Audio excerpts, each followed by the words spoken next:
Wait லாஸ்ல இருக்கீங்கன்னா, இந்த பரோட்டா பவுல சேவ் பண்ணி வச்சு ட்ரை பண்ணி பாருங்க. நல்லா டேஸ்டி அண்ட் ஃபில்லிங்காவே இருக்கும். இந்த எல்லா ஐட்டம்ஸும் ஒரே பேன்ல செஞ்சேன்னு சொன்னா ஆச்சரியமா இருக்குல்ல?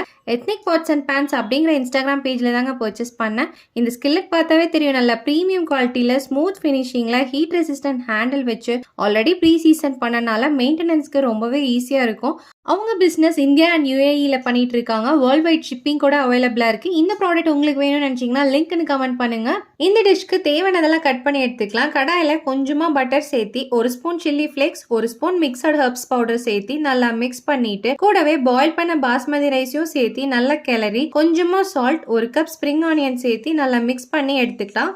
அதே பேன்ல கொஞ்சமா பட்டர் போட்டு ஹாஃப் கப் ஆனியன், அது கூடவே ஒரு கப் கேப்சிகம் போட்டு நல்லா சாட்டே பண்ணிட்டு, கொஞ்சமா பெப்பர், தேவையான அளவுக்கு சால்ட் போட்டு நல்லா மிக்ஸ் பண்ணி வெந்தோன்னு எடுத்துக்கலாம்.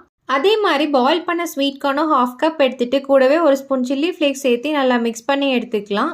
சேம் அதே கடாயில் ஒரு கப் ஆனியன், 4 பூண்டு ஸ்லைஸ் பண்ணி போட்டுட்டு, அதோட ஒரு கப் தக்காளி சேர்த்து நல்லா மசிச்சு விட்டுட்டு, கூடவே பாயில் பண்ண ராஜ்மாவும் சேர்த்து, half spoon chilli powder, salt already boil பண்ணும் போதே சேர்த்திருப்போம். எல்லாம் நல்லா மிக்ஸ் பண்ணி ஒரு 5 நிமிஷம் வெந்தோன்னா மல்லி இலை தூவி இறக்கிடலாம்.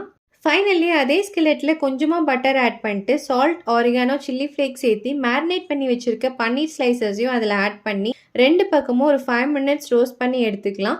இந்த பவுலை அரேஞ்ச் பண்ணிட்டு, கூடவே cucumber slices and Greek yogurt சேர்த்து எல்லா ஃப்ளேவரும் இருக்க மாதிரி ஒரு பேலன்ஸ்டான ஃபுட் சாப்பிடும்போது அவ்வளோ டேஸ்டியாக இருக்கும். வெயிட் லாஸ் பண்ணுற உங்கள் ஃப்ரெண்ட்ஸ்க்கு ஷேர் பண்ணிட்டு இந்த மாதிரி ஹெல்தி ரெசிபிக்கு நம்ம பேஜை ஃபாலோ பண்ண மறந்துடாதீங்க.